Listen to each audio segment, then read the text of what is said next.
everyone, this is Valentina and this is a story from Italy for you friends in Stratford. So here we are in somewhere Venice and Treviso on a river called Sile. It's a beautiful, beautiful place. And in my region, in Veneto, it is believed that wherever there are sources of sweet water, so like rivers or lakes, there lived some anguane. Anguane are creatures belonging to the world of fairies who sometimes can transform into animals or human beings and mingle with the humans.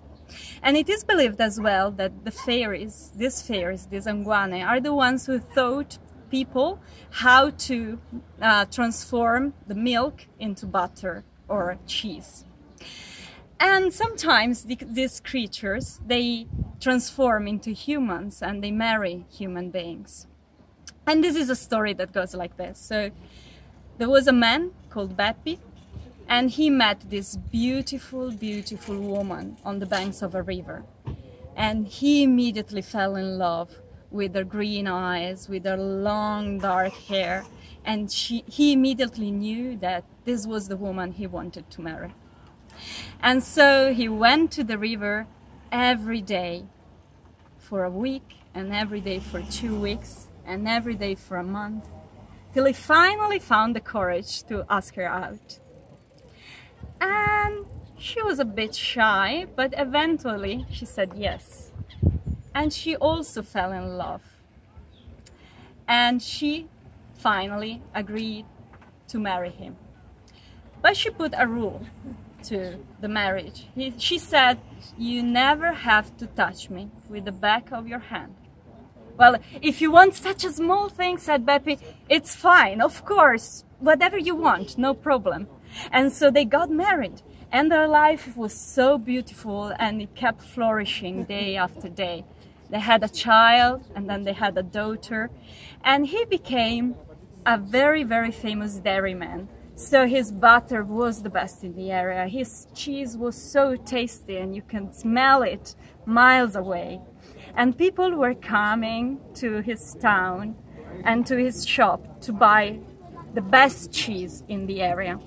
And every night he would come back home and he would find the house all clean. They were not rich, but the house was just so clean, so well taken care of, and his kids always well dressed, and there was always a nice meal on the table.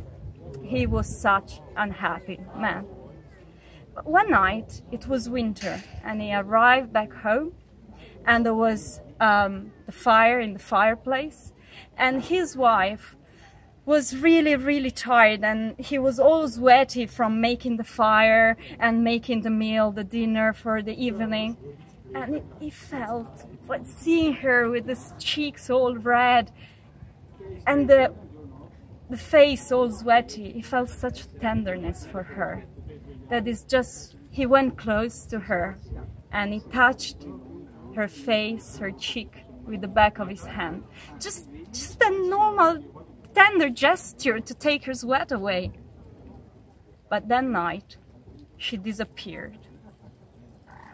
He remembered, yes, what she asked before they got married, but he thought, come on, years together, we have 2 children, how could she go away? Nevertheless, she was there and no more. Well, he started going back to work and coming back every night.